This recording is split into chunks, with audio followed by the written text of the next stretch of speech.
เปลี่ยนโหมดอยู่ที่หวยห้องบึงแล้วเปลี่ยนโหมดพวกเขาวัดก่อนว่าสิเขาใดหรือบ่สั่งเลยเนี่ยเปลี่ยนโหมดใหม่เปลี่ยนพวกเขาวัดคือสิเขาใดอยู่คือสิบ่ฮอนมาได้เพราะว่ามันแรงแล้วนี่มาประทานอีกครั้งเลยทุกคนพอทุกคนมารอทานอีกครั้งทุกคนก็สิมาปกติกับคนมาหลายอยู่แล้วทุกคนก็เคยมาอยู่แล้วแหละวันนี้ก็เปลี่ยนโหมดมาเขาวัดก่อนบรรยากาศยามแรงคนมาหลายแล้วหมดโอ้เป็นมื้อนี้เป็นวันศิลป์เด้วันศิลป์คนก็จะมาหลายปกติเนี่ยวันศิลป์ถ้าเป็นวันธรรมดาคนก็จะบ่หลาย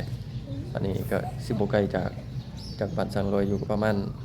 กิโลหรือกิโลกว่าน้อยหนึงทางไกลจากบ้านสังลอยแต่ว่ามันก็บ่ค่อยมีเวลาสิได้มาแวะมื้อนี้เลยโอกาสดีมื้อนี้บ่ได้ไปเวียกก็มาสักการะบูชาจังหน่อย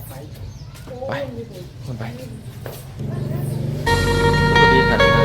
มาหลายปกติครับปกติเป็นวันธรรมดาหรือสิเป็นวัน